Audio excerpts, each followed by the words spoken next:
وتفاخر بينكم وتكاثر في الأموال والأولاد كمثل غيث أعجب الكفار نباته ثم يهيج فتراه مصفرا ثم يكون حطاما وفي الآخرة عذاب شديد ومغفرة من الله ورضوان وما الحياة الدنيا إلا متاع الغرور. وقال النبي صلى الله تعالى عليه وسلم الدنيا دار من لا دار له ومال من لا مال له ولها يجمع من لا عقل له. وقال النبي صلى الله تعالى عليه وسلم إن الله بعثني كافة للناس رحمة فأدوا عني أو كما قال عليه الصلاة والسلام.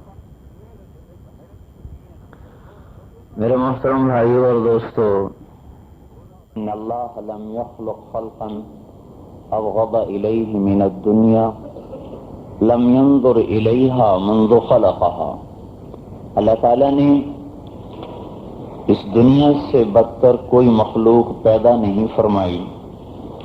جب سے اس کو پیدا کیا ہے ایک دفعہ بھی محبت کی نگاہ سے اس کو نہیں دیکھا. اور جنت کو پیدا کیا ہے اور دن میں 5 دفعہ اس کو کھولتا ہے اور اس کو 5 دفعہ ارشاد فرماتا ہے ازدادی طیبا لاولیائی وازدادی حسنا لاولیائی. اے جنت میرے دوستوں کے لیے پاکیزہ ہو جا، میرے دوستوں کے لیے خوبصورت ہو جا، میرے دوستوں کے لیے خوشبودار ہو جا. 5 دفعہ اس کو سجاتا ہے، مہکاتا ہے، سنوارتا ہے. تو جسے اللہ کامیاب اور قبول کرے گا وہی ہے اصل کامیاب اور قبول. جسے اللہ مردود کر دے گا ساری دنیا کے خزانے بھی اسے نفع نہیں دے سکتے. ساری کائنات کا مالک بن بھی جاؤں تو بھی میرے لیے بہت بڑا سانحہ ہے کہ میں اسے چھوڑ کے چلا جاؤں گا. پیدا ہوتے ہی میرے چاروں طرف دنیا کی نعمتیں بکھری ہوئی ہوں اور میں جانوں ہی نہ کہ غم کیا ہوتا ہے، تنگ دستی کسے کہتے ہیں، پریشانی کسے کہتے ہیں. اینما تکونوا یدرککم الموت ولو کنتم فی بروج مشیدہ. بھاگو بھاگو، کہاں تک بھاگو؟ بڑے بڑے برج بناؤ، بڑی بڑی آہنی دیواریں کھڑی کر دو تو بھی موت تمہیں پکڑ کے چھوڑے گی، بچ نہیں سکتے. حضرت علی کا ارشاد ہے الموت لیس منہ الفوت. موت سے کوئی نہیں بچتا. ان اقمتم لہ اخذکم، اس سے لڑو گے تو تمہیں گرائے گی. ان فررتم منہ ادرککم، اس سے بھاگو گے تو تمہیں پیچھا کر کے پکڑے گی. تو یہ ساری دنیا اگر مجھے مل بھی جائے تو بھی بہت بڑی مصیبت ہے کہ میں چھوڑ کے چلا جاؤں گا. اور جہاں جا رہا ہوں وہ زندگی بڑی لمبی ہے، ابتدا ہے انتہا کوئی نہیں. وہاں ایمان کا سکہ، عمل کا، اسلام کا سکہ چلے گا، باقی سارے سکے کھوٹے ہو جائیں گے. قیامت کے دن تجیء الاعمال، حدیث میں آتا ہے عمل آئیں گے. جیسے آج روپے کی شکل، چیزوں کی شکل، قیامت کے دن اعمال کی شکل ہوگی. تجیء الصلاۃ، نماز آئے گی، کہے گی اللہم انی الصلاۃ، میں نماز ہوں. اللہ تعالیٰ فرمائیں گے انک علی خیر، تو بڑی اچھی چیز ہے، بھلائی پر ہے. فیجیء الصیام، روزے آئیں گے، کہ اللہ انا الصیام، میں روزہ ہوں. اللہ فرمائیں گے انک علی خیر، تو بھی بھلائی پر ہے. فتجیء الصدقہ، زکوٰۃ آئے گی، اللہ میں زکوٰۃ ہوں. اللہ تعالیٰ فرمائیں گے انک علی خیر، تو بھی بھلی چیز ہے، بھلائی پر ہے. یجیء الزکوٰۃ، تجیء الاعمال، ایک ایک عمل آئے گا. اللہ میں حج ہوں، اللہ کہیں گے تو بڑا اچھا ہے، تو بھلائی پر ہے. اللہ میں احسان ہوں، اللہ میں عدل ہوں، یا اللہ میں تقوی ہوں، یا اللہ میں زہد ہوں، یا اللہ میں توکل ہوں. اللہ تعالیٰ سب کی تعریف فرمائے گا. پھر سب سے آخر میں اسلام آئے گا. اسلام بھی ایک شکل میں آئے گا، ابھی تو اسلام کی شکل کوئی نہیں. ایک شکل میں آئے گا، وہ کیا شکل ہوگی اللہ ہی جانتا ہے، اس دن دکھا دے گا، اور وہ آ کر کہے گا اللہم انی الاسلام وانت السلام، اے اللہ میں اسلام ہوں تو سلام ہے۔ تو اللہ تعالیٰ فرمائیں گے ہاں ٹھیک ہے، الیوم بک آخذ و بک اعطی، آج تیری بنیاد پہ کامیاب کروں گا اور تیری بنیاد پہ ناکام کروں گا۔ جنت کا فیصلہ بھی تیری وجہ سے ہوگا اور جہنم کا فیصلہ بھی تیری وجہ سے ہوگا۔ تو اللہ کی بارگاہ میں جسے عزت ملے گی وہ تو ایمان و عمل اور اسلام کا راستہ ہے۔ وَمَن يَبْتَغِ غَيْرَ الْإِسْلَامِ دِينًا، جو اسلام سے ہٹ کے پہنچے گا فَلَن يُقْبَلَ مِنْهُ، وہ مردود ہے، ساری دنیا کی نیکی کر کے بھی مردود ہے۔ اسلام الا من اتی اللہ بقلب سلیم، سلامتی والا دل لے کر آنا اللہ کی بارگاہ میں شرط ہے۔ میرے بھائی اور دوستو، اس مادی محنت نے مشین میں لگنے کی وجہ سے انسان کو بھی مشینی بنا دیا۔ لوہے پر محنت کر کے دل بھی لوہا ہو گیا، پتھر پر محنت کر کے دل بھی پتھر ہو گیا، مادیت پر محنت کر کے دل کے اوپر مادیت کے خلاف چڑھ گئے۔ اب ان اندھے اور مردہ دلوں کو جب تک محنت کر کے روشن نہیں کیا جائے گا تو یہ تو نہ خیر و شر میں تمیز کر سکے گا، نہ حق و باطل کی پہچان کر سکے گا، نہ موت کے بعد آنے والی گھاٹیوں کو سامنے رکھ کر چل سکے گا۔ اسی دنیا کی بھول بھلائیوں میں گم ہو کر ہزاروں انسان مر رہے ہیں، میں اور آپ بھی مر جائیں گے۔ تو میرے محترم بھائی اور دوستو، ہمارا مسئلہ یہ نہیں ہے کہ سڑکیں کچی ہیں اور ٹیلی فون ناقص ہیں اور گٹر سسٹم خراب ہے اور چیزیں مہنگی ہو گئی ہیں اور چیزیں ناخالص ہو گئی ہیں۔ یہ تو بڑے چھوٹے چھوٹے مسئلے ہیں۔ ہمارا سب سے بڑا مسئلہ یہ ہے کہ ہم نے مر جانا ہے، صرف مرنا ہی نہیں ہے، مر کے زندہ ہو کر اللہ کو حساب دینا ہے۔ اللہ تبارک و تعالیٰ نے بھی جس چیز سے ڈرایا وہ آخرت ہے، دنیا کی مصیبتوں سے نہیں ڈرایا، آخرت کی مصیبتوں سے ڈرایا ہے کہ ساری دنیا کی تکلیفیں مل جائیں، ایک دوسری کی تکلیف زیادہ ہے، ساری دنیا کی راحت مل جائے، ایک جنتی کی راحت زیادہ ہے۔ تو اللہ تعالیٰ بھی آگے والے دن کی خبر کر رہا ہے کہ اس دن کے لیے اپنے آپ کو تیار کر کے لاؤ۔ جو مسئلے دیکھو نا میرے بھائیوں، جس مسئلے کے حل ہوئے بغیر بھی زندگی کا پہیہ گھوم رہا ہو اور حل ہونے پر بھی زندگی کا پہیہ گھوم رہا ہو، اور جس مسئلے کے حل ہونے پر بھی دن نکل کے چھپ جائے اور نہ حل ہونے پر بھی دن نکل کر چھپ جائے، جس مصیبت کی رات کٹ جائے، جس راحت کی رات کٹ جائے، نہ وہ مصیبت ہے نہ وہ راحت ہے۔ وہ مصیبت جس کی رات نہ کٹے گی، وہ راحت جسے کبھی غروب نصیب نہیں ہے، وہ حقیقی مصیبت ہے، وہ حقیقی راحت ہے، اور وہ جہنم کی مصیبت ہے اور وہ جنت کی راحت ہے۔ جن کو اللہ نے مسئلے بنایا وہ ہماری نظر میں مسئلہ ہی نہیں رہا، اور جو اللہ نے مسائل بنائے نہیں وہ ہماری نظر میں مسائل بن گئے۔ میں یوں کہا کرتا ہوں، صحابہ کرام کا تو زمانے میں معیشت، معاش، روزی کا مسئلہ یہ تھا کہ مل گئی تو روزی، نہ ملا تو روزہ، مل گیا تو کھا لیا، نہیں ملا تو روزہ رکھ لیا۔ اور یہ میں ایسے یعنی قافیہ نہیں ملا رہا، حدیث میں بھی آتا ہے، حضور صلی اللہ علیہ وسلم گھر والوں سے پوچھتے کچھ ہے کھانے کو، کہتے جی ہے، فرماتے کھلا دو تو آپ کھا لیتے، اور پھر کبھی پوچھتے کھانے کو کچھ ہے تو کہتے جی کچھ نہیں، تو آپ فرماتے فإنی صائم، پھر آج میرا روزہ ہے۔ تو ان کے ہاں معیشت کا مسئلہ ہی کوئی نہیں تھا، ان کو جو مسئلہ تھا وہ آخرت کا تھا۔ جنت کی بشارتیں لے کر بھی آخرت سے وہ لرزاں تھے، ترساں تھے، دوزخ کے تذکروں سے کانپ جاتے تھے، لرز جاتے تھے، تھرا جاتے تھے۔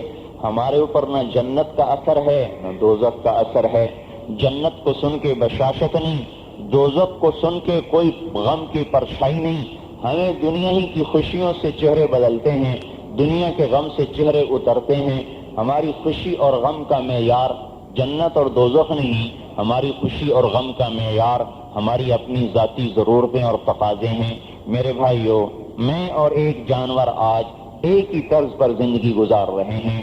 جب کہ ہم اللہ کو سامنے رکھ کر نہ چل رہے ہوں، آخرت ہمارے سامنے نہ ہو، ہم ہلاک ہیں، برباد ہیں۔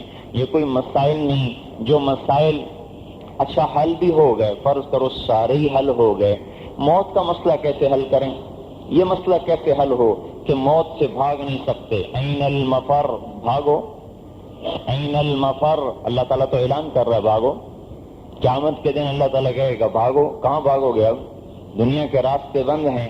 ہمارا مسئلہ یہ ہے کہ اللہ ہم سے راضی ہو جائے اور ہمیں اس مصیبت سے بچا لے جس سے اللہ کے فرشتے روتے ہیں، جس سے نبی روتے ہیں، جن کو جنت کی بشارتیں مل چکی ہیں۔ ان کا حال یہ تھا، آپ نے قرآن کی آیت پڑھی، وقودها الناس والحجارہ، وہ دوزخ جس کا ایندھن انسان و پتھر ہیں۔ ایک صحابی بیٹھے تھے حبشی کالے، ان کی چیخ نکلی اور گر گئے۔ آپ قریب گئے تو ان کا سانس اکھڑ چکا تھا۔ آپ نے فرمایا قل لا الہ الا اللہ، انہوں نے لا الہ الا اللہ کہا، جان نکل گئی۔ جبریل علیہ السلام نازل ہوئے، یا رسول اللہ یہ کون ہے؟ آپ نے فرمایا میرا صحابی ہے، بڑا نیک ہے، دوزخ کے خوف سے جان نکل گئی۔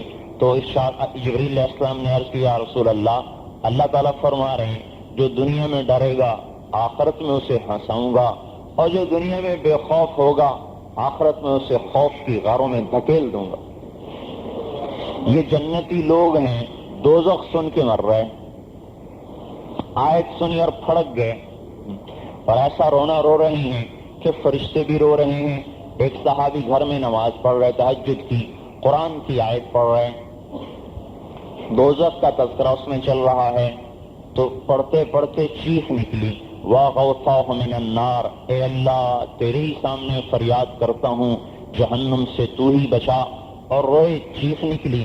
جب وہ فجر کی نماز پڑھنے کے لیے تشریف لائے تو آپ نے ارشاد فرمایا، لَقَدْ أَبْكَيْتَ أَعْيُنَ مَلَئٍ مِّنَ الْمَلَائِكَةِ كَثِيرٌ، ارے اللہ کے بندے، آج تیرے رونے پر آسمان کے فرشتے بھی رو رہے تھے۔ حالانکہ وہ جنتی لوگ ہیں، انہیں جنت کی بشارتیں ہیں۔ ایک صحابی رضی اللہ تعالیٰ عنہ شدید گرمی میں قمیض اتار دی اور ریت پہ لیٹ گئے، سخت تپتی ریت پر، اور اپنیوں کروٹیں بدلی، کبھی ایسے کبھی ایسے، پھر کہنے لگے ذوقی یا نفس نار جہنم اشد حرا جیفتم باللیل بطالتم بالنہار، اے نفس یہ دنیا کی ریت کی حرارت کو چکھ، دوزخ کی آگ تو اس سے بھی زیادہ ہے، تیرا کیا بنے گا؟ ساری رات تو مردار بن کے سوتا ہے، سارا دن بیکار تو پھرتا ہے، تیرا کیا بنے گا؟ آپ نے فرمایا اسے بلا کے لاؤ۔ جب اسے لائے تو آپ نے ارشاد فرمایا، لقد فتحت لك ابواب السماء، تیرے لیے ساتوں آسمان کے دروازے کھل چکے ہیں، وَلَقَدْ بَاهَ اللَّهُ بِكَ الْمَلَائِكَةَ، اور اللہ اس وقت تیرے اوپر خوش ہو کر فرشتوں کے سامنے فخر فرما رہے ہیں۔ پھر آپ نے اپنے صحابہ سے فرمایا اس سے دعا کروا لو، اس سے دعا کروا لو۔ ہمارا یہ مسئلہ نہیں ہے، یہ ہمارے مسائل ہیں، کوئی شک نہیں اس میں، یہ ہمارے مسائل ہیں، لیکن میرے بھائیو ان کی حیثیت آخرت کے مسئلے کے مقابلے میں بہت تھوڑی ہے۔ ہمیں بڑے مسئلے کو اہمیت دینی ہے، چھوٹے مسئلے کو چھوٹا رکھنا ہے۔ ہم نے تو الٹ کر دیا، آخرت کا پتہ ہی کٹا ہوا ہے اور دنیا کے چھوٹے چھوٹے مسائل کے پیچھے سر پھٹ رہے ہیں اور دماغ چر رہے ہیں، زندگیوں سے کھیلا جا رہا ہے۔ یہ زندگی اللہ کے ہاں انتہائی ناپسندیدہ ہے۔ اور چھوڑیں، حضرت محمد مصطفیٰ صلی اللہ علیہ وسلم جیسی محبوب ہستی اور اپنی امت پر شفیق مہربان، وہ بھی ناراض ہو رہے ہیں۔ کیسا عبد الدینار وعبد الدرہم وعبد القطیفہ، ہلاک ہو جائے سونے کا چاہنے والا، چاندی کا چاہنے والا، زیب و زینت حسن و جمال کا چاہنے والا ہلاک و برباد ہو جائے۔ حضور فرما رہے ہیں اللہ ہلاک ہو جائے، سونے کا غلام، چاندی کا غلام، روپے کا غلام، پیسے کا غلام، کپڑے کا غلام ہلاک ہو جائے، جس کے لیے حضور فرمائے ہلاک ہو جائے، اب اسے کون سا مال و دولت نجات نصیب فرمائے گا؟ تو میرے بھائی اور دوستو، نبی پاک کو بھی غصہ آ رہا ہے اس بات پر کہ میری امت دنیا کا غلام نہ بنے۔ ہمارا مسئلہ یہ ہے کہ موت کے وقت ہمارے پاس جنت کے فرشتے آئیں، دوزخ کے فرشتے نہ آئیں، کہ دو حالتوں میں سے ایک حال آنے والا ہے۔ یا تو ایسے فرشتے آ رہے ہوں گے جو یوں کہہ رہے ہوں گے ایتھا النفس الخبیثہ کانت فی الجسد الخبیث، اے بدکار روح جو بدکار جسم میں تھی، اے خبیث روح جو خبیث جسم میں تھی، نکلو، اخرجی، باہر آؤ۔ وہ کہے گا مجھے باہر نہ لے جاؤ، وہ کہہ رہے ہیں باہر آؤ۔ وہ کہے گا کہاں لے جا رہے ہو؟ وہ کہیں گے ابشری ابشری بحمیم وغساق وآخر من شکلہ ازواج، تیار ہو جا، تیرے لیے زبردست دوزخ کا عذاب ہے، گرم کھولتے پانی ہے، کانٹے دار کھانا تیرے لیے تیار ہے، اور تو اس کے لیے نکل۔ وہ کہے گا مجھے مہلت دو، رب ارجعون لعلی اعمل صالحا فیما ترکت کلا انہا کلمۃ هو قائلها من ورائهم برزخ الى یوم یبعثون، نہیں ہرگز نہیں، اولم نعمرکم ما یتذکر فیہ من تذکر، میں نے تمہیں اتنی زندگی دے دی تھی جس میں تم نصیحت پکڑنا چاہتے تو حاصل کر سکتے تھے، تم نے غفلت میں زندگی گزار دی۔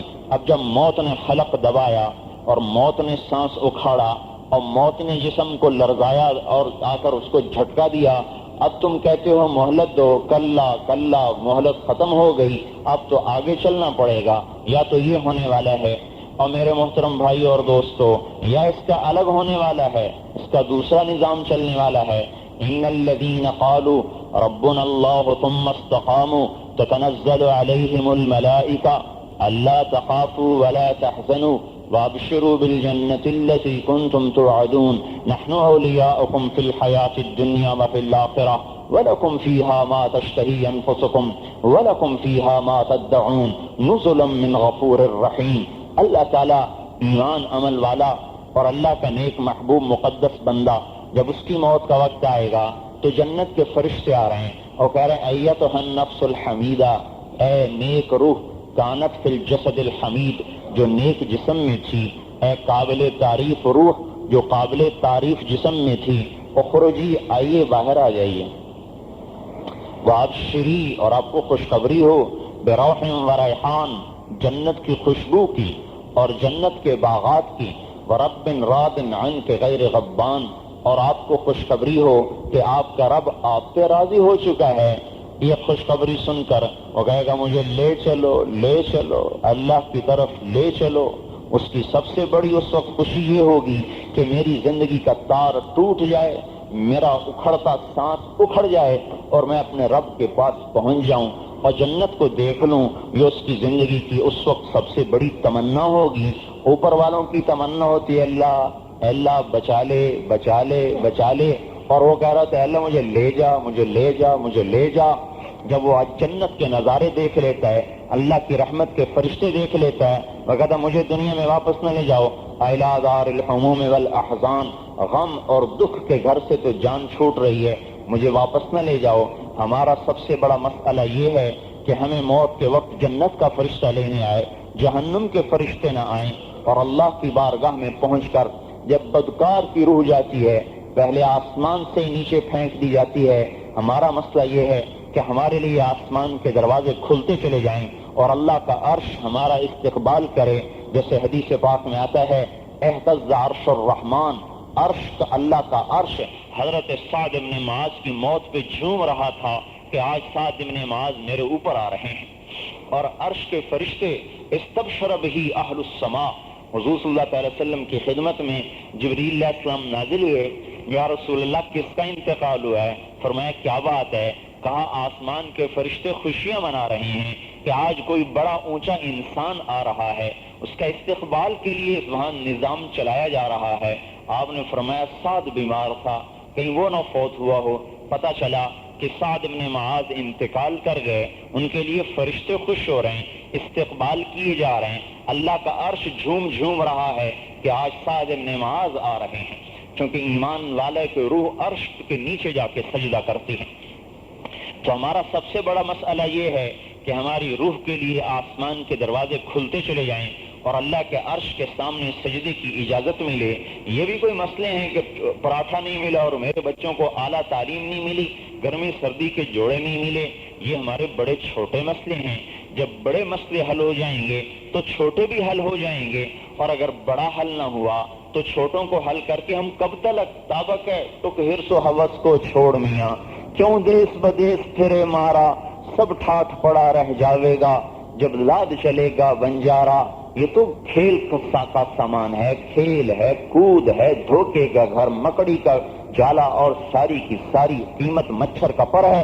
تو میرے بھائیوں اور دوستو، ہمارا مسئلہ یہ ہے کہ ہماری روح کو دھتکارا نہ جائے، بلکہ ہماری روح کا فرشتوں کے ذریعے سے استقبال ہو، جنت کا دروازہ کھولے۔ پھر ہمارا مسئلہ یہ ہے کہ ہمارے لیے قبر دوزخ کا گڑھا نہ بنے، جنت کا باغ بنے۔ زبیدہ ہارون رشید کی بیوی بڑی نیک خاتون تھی، ان کے محل میں 200 باندیاں ہر وقت قرآن پڑھتی رہتی تھیں۔ جب وہ تھک جاتی تھیں تو 200 اور آ کے پڑھنا شروع کر دیتی تھیں۔ اس کے محل میں 24 گھنٹے قرآن کی تلاوت جاری رہتی تھی۔ جب ان کا انتقال ہوا تو خواب میں کسی کو ملی، پوچھا آپ کے ساتھ کیا ہوا؟ کہا نہر زبیدہ جو کھدوائی تھی اس کے پہلے پھاوڑے کے پڑنے پر ہی میری بخشش ہو گئی۔ انہوں نے فرمایا آپ کے چہرے کا رنگ تو پیلا زرد ہے، اس کی کیا وجہ ہے؟ تو انہوں نے فرمایا کہ میرے قریب میں بشر مریسی کو دفن کیا گیا ہے۔ بشر مریسی اس زمانے میں ایک عالم تھا، معتزلہ ایک فرقہ گزرا ہے، اس کا بہت بڑا عالم تھا، کہ میرے قریب میں بشر دفن ہوا ہے، اس کو قبر نے جھٹکا دیا ہے اور اس کو جہنم نے جھٹکا دیا ہے۔ اس کے جھٹکے کی آواز کو سن کر سارے پیلے ہوئے پڑے ہیں۔ یہ پڑوسیوں کا حال ہے، تو جس کو قبر نے جھٹکا دیا ہے وہ کس حال میں ہوگا؟ اور حدیث پاک میں آتا ہے قبر کسی کو بھی نہیں چھوڑتی، جھٹکا سب کو دیتی ہے۔ کچھ خوش قسمت ہوتے ہیں جو اس جھٹکے سے بچ جاتے ہیں، وہ اپنا کام ضرور کرے گی، وہ اپنا کام ضرور دکھائے گی، اس کو کوئی روک نہیں سکتا۔ اس کی چاروں دیواریں یوں آتی ہیں انسان کی طرف اور اس کو چاروں طرف سے بھینچنے کے لیے آپس میں ٹکرانے کی کوشش کرتی ہیں۔ اگر وہ ٹکر کامیاب ہو جائے تو مشرق سے لے کر مغرب تک ساری مخلوق اس ٹکرانے کی آواز سنتی ہے، سوائے انسان کے اور جنات کے۔ میرے بھائیوں، میرا اور آپ کا سب سے بڑا ساری دنیا کے انسانوں کا مسئلہ یہ ہے کہ جب قبر ٹکرانے کے لیے آئے تو ہمارے پاس ایسا حفاظت کا انتظام ہو جو قبر کی دیواروں کو راستے میں روک کے کھڑا ہو جائے، ہم تک نہ پہنچنے دے۔ خدا نہ خواستہ اگر قبر کی دیواریں ہم تک پہنچ گئیں تو ہم سے بڑا بدقسمت کوئی نہیں، کہ پرزا ہو کر بھی مرے گا نہیں۔ مصیبت تو یہ ہے، ہمارا مسئلہ یہ ہے کہ اس وقت ہمارے لیے قبر جنت کا باغ بن جائے، حد نگاہ تک کشادہ ہو جائے۔ وہ نہ حال ہو کہ قبر میں ہمارے ہاں جب گھوڑوں کا زمانہ تھا، ہمارے زمینداروں میں گھوڑے رکھنے کا دستور تھا، ہم گھوڑے رکھتے تھے جیسے آج کل گاڑیاں رکھی جاتی ہیں۔ تو ہمارے ہاں گھوڑا اگر کوئی مستی پہ آ جاتا اور وہ بیٹھنے نہیں دیتا تھا تو ہمارے جو ہوتے تھے کوچوان، وہ گھوڑے کو لے کر قبرستان میں باندھ آتے تھے، 2-3 گھنٹے باندھتے تھے، سارا گھوڑے کا نشہ اتر جاتا تھا اور بالکل سیدھا ہو کے چلتا تھا۔ ہم اپنے بچپن میں ان سے پوچھتے تھے یہ تم قبرستان میں کیوں باندھتے ہو؟ تو وہ اپنے سیدھے سادے انداز میں کہتے کہ میاں جی ادھر بلائیں ہوتی ہیں جو ان کو ڈراتی ہیں، وہ بلاؤں سے ڈر کے سیدھے ہوتے ہیں۔ جب اللہ نے حدیث پڑھنے کی توفیق نصیب فرمائی پھر پتہ چلا کہ بلائیں کوئی نہیں ہوتی، جو اندر میں مردوں کو عذاب ہو رہا ہوتا ہے اس کی خوفناک آوازوں کو سن سن کر ان کا سارا نشہ اترتا ہے، کیونکہ انسان کے اور جنات کے علاوہ باقی ساری مخلوق قبر کے اندر کی آوازیں سنتی ہے، ہیبت ناک جو اس کی گڑگڑاہٹ ہے۔ اس لیے حضور نے فرمایا میرا جی تو چاہتا ہے تمہیں عذاب قبر دکھا دوں، لیکن تم اپنے مردے ہی دفن کرنا چھوڑ دو گے، اس لیے نہیں دکھاتا، ورنہ میں تمہیں دکھا دیتا کہ قبر کا عذاب کیا ہوتا ہے۔ ہمارا یہ مسئلہ ہے کہ ہماری قبر جنت کا باغ بنے، اس کو آج کوئی مسئلہ ہی نہیں سمجھتا۔ نبیوں نے اس کو حضرت عثمان جیسا جلیل القدر انسان کہ جس جیسا کائنات میں کوئی نہیں، ان جیسا کائنات میں نہ آیا نہ آ سکتا ہے، کہ جن کے گھر میں نبی کی 2 بیٹیاں ہوں، اور آپ نے ارشاد فرمایا اگر میری اور بھی ہوتی جب ام کلثوم رضی اللہ تعالیٰ عنہا کا انتقال ہو گیا تو فرمایا اگر میری اور بھی ہوتی تو میں وہ بھی عثمان کو دے دیتا۔ اور جو ایسے حیا والے، ایسے مقام والے تھے کہ آپ کمرے میں تشریف فرما تھے، حضور کی خدمت میں جبریل علیہ السلام اور ملائکہ آسمان سے آئے اور دروازے پہ کھڑے ہو گئے۔ آپ نے فرمایا اندر کیوں نہیں آتے، اندر آ جاؤ۔ ارشاد عرض کی یا رسول اللہ عثمان کا گریبان کھلا ہے، ہمیں ان سے شرم آ رہی ہے۔ تو آپ نے فرمایا عثمان گریبان کو بند کرو، تیری وجہ سے فرشتے شرما رہے ہیں اندر آنے سے۔ جن سے فرشتے شرماتے ہوں اور جن کو جنت میں یہ خوشخبری ملی ہو یا عثمان ان لکل نبی رفیقا فی الجنہ انت رفیقی فی الجنہ، اے عثمان جنت میں ہر نبی کا ایک ساتھی ہوگا، ساتھی خاص ہے، تو میرا جنت کا ساتھی ہے، انت رفیقی فی الجنہ، تو ہے میرا جنت کا ساتھی۔ یہ حضور صلی اللہ علیہ وسلم نے حضرت عثمان کو خوشخبری دی ہے، اور وہ قبر کو دیکھتے ہیں تو ان کی ہچکی لگ جاتی ہے، آنسوں کی لڑیاں نکلتی ہیں، داڑھی آنسوں سے تر ہو جاتی ہے، سینہ ہانڈی کی طرح کھولنے لگ جاتا ہے، حالانکہ یہ وہ ہیں جن کے لیے قبر جنت کا باغ بننے والی ہے۔ وہ قبر کو دیکھ کے زار و قطار روتے ہیں، اور میں اور آپ قبر پہ قہقہے لگاتے ہیں کہ جن کو پتہ نہیں کہ ان کی قبر ان کے ساتھ کیا کرنے والی ہے، جو روزانہ اعلان کرتی ہے انا بیت الدوج، انا بیت الظلمہ، انا بیت الوحشہ، انا بیت الوحدہ، میں تنہائی کا گھر، میں کیڑوں کا گھر، میں ظلمت کا گھر، میں وحشت کا گھر، تیار ہو کے آ، تیار ہو کے آ۔ قبر روزانہ اعلان کرتی ہے، اس کو کسی نے مسئلہ ہی نہیں بنایا کہ میرا گھر سارا اچھا ہو جائے، میرے گھر کا سارا بجلی کا سسٹم، پانی کا سسٹم، ٹیلی فون اور گیس سارا سسٹم ٹھیک ہو جائے۔ عارضی گھر کے لیے اتنا فکر، قبر کے گھر کا بھی تو سارا نظام چاہیے، اس کو بھی تو ٹھیک کرنے کی میرے بھائیوں ہمیں ہی کوشش کرنی ہے۔ ہم یہ نہیں چاہتے کہ ہماری قبریں دوزخ کے گڑھے بن جائیں۔ میرے بھائیوں ہمارے ہاں ایک ذمہ دار کو دفن کیا گیا، ایک قبر کھودی بچھوؤں سے بھری ہوئی، ساری کی ساری بچھو، کالے بچھو، اس کو بند کر دیا گیا۔ دوسری قبر کھودی کالے بچھوؤں سے بھری ہوئی، پھر اسے بند کیا گیا۔ پھر تیسری قبر کھودی گئی، ساری کی ساری کالے بچھوؤں سے بھری ہوئی۔ کون ان بچھوؤں کو اب بچائے نکالے گا، اور اس کو ان بچھوؤں سے کون بچائے گا؟ ایک بچھو نظر آئے تو لرزہ طاری ہوتا ہے، ایک سانپ نظر آئے تو سناٹا چھا جاتا ہے۔ جو قبر سانپوں سے بھر جائے گی اس سے کون بچائے گا سوائے اللہ جل جلالہ کی ذات اقدس کے؟ جن چیزوں کو ہم نے مسائل بنانا تھا وہ مسئلے ہی نہ رہے، کیسی کم قسمتی اور کتنی کم عقلی کا دور ہے۔ اور میرے بھائیو جنت ہو، وہ کون سے صحابی ہیں؟ علاء ابن حضرمی رضی اللہ تعالیٰ عنہ، ان کا انتقال ہوا، قبر میں دفن کیا گیا۔ ایک نے کہا یہ زمین ریتلی ہے، جانور آتے ہیں، ریت زمین کھود کے لاش کو کھا جائیں گے، بے حرمتی ہوگی، لاش نکال لو، آگے کہیں دفن کرو۔ تو حضرت انس فرماتے ہیں انہوں نے کہا ٹھیک ہے ابھی تو دفن کیا ہے، کھود لیتے ہیں۔ قبر کھودی گئی، نیچے اترے، وَإِذَا الْقَبْرُ مَدَّ الْبَصَرِ نُورٌ يَتَلَأْلَأُ، کیا دیکھتے ہیں کہ جہاں تک ہماری نگاہ گئی قبر کھلی تھی اور نور سے روشن تھی۔ یہ قبر کا استقبال ہو رہا ہے۔ ہماری بھی یہ تمنا ہے کہ ہماری قبر بھی ایسا ہی باغ بن جائے کہ نور سے جگمگاتی ہو، حد نگاہ تک کشادہ ہو۔ اگر قبر کو تنگ کر دیا گیا تو میرے بھائیو ہمارا کیا بنے گا؟ انبیاء علیہ السلام کی یہ دعوت تھی کہ اے لوگو اس سے اپنے آپ کو، قُوْ أَنفُسَكُمْ وَأَهْلِيكُمْ نَارًا، بچو اس آگ سے۔ پھر ہمارا مسئلہ یہ ہے کہ جب اللہ قیامت کا نفخہ پھونکے گا، اِذَا زُلْزِلَتِ الْأَرْضُ زِلْزَالَهَا وَنُفِخَ فِي الصُّورِ إِنْ كَانَتْ إِلَّا صَيْحَةً وَاحِدَةً، ایک چیخ آئے گی جو پچھاڑ دے گی، اور ایک آواز آئے گی جو اٹھا دے گی، وَهُمْ مِنْ كُلِّ حَدَبٍ يَنْسِلُونَ، قبروں سے نکلتے ہوئے، كَأَنَّهُمْ إِلَى نُصُبٍ يُوفِضُونَ، اور اپنے اپنے ٹھکانوں سے نکلتے ہوئے۔ میرے محترم بھائیو جب ہم میدان حشر میں چل رہے ہوں گے، جو وحشت کا دن اور انتہائی زبردست اللہ کے غصے کا دن، اللہ کے غصے کو اس دن کوئی ٹھنڈا نہیں کر سکتا سوائے نیک عمل اور تقوی کے۔ اس دن کی ہماری ضرورت یہ ہے کہ ہمیں عرش کا سایہ ملے، ہمیں فرشتوں کا سایہ ملے، ہمیں فرشتوں کا استقبال ملے، ہمیں حوض کوثر کا پانی ملے، ہمیں جوڑا کپڑے ملے، ہم سورج کی تپش سے بچیں۔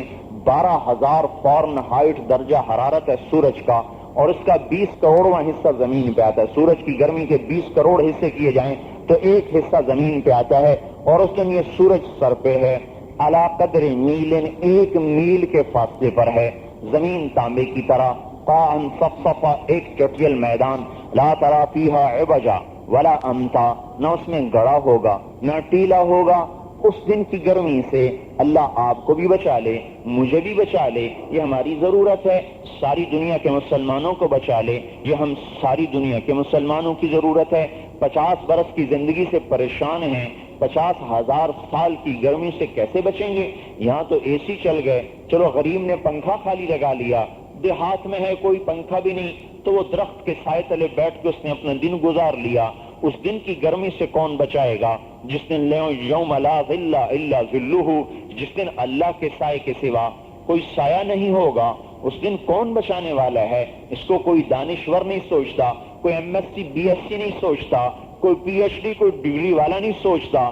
عقل میں کیڑے پڑ گئے یا عقل اندھی ہو گئی یا دل ٹیڑھے ہو گئے کہ جو سب سے بڑے مسئلے تھے ان کی حیثیت مٹ گئی، اور جو مسئلہ ہی نہیں جو اللہ نے اپنے ذمے لیا ہے، یا ابن آدم لی علیک فریضہ ولک علی رزقک فإن خالفتنی فی فریضتی لم اخالفک فی رزقک۔ اے میرے بندے، ایک کام تیرا ہے، ایک میرا ہے، تو میری مان، یہ تیرا کام، میں تجھے رزق دوں، یہ میرا کام، تو میری مان نہ چھوڑ دے، میں تجھے روزی دینا نہیں چھوڑوں گا، روزی میری آتی رہے گی، تو مان یا نہ مان، میرے رزق کا دروازہ نہیں بند ہوگا، وہ آتا رہے گا۔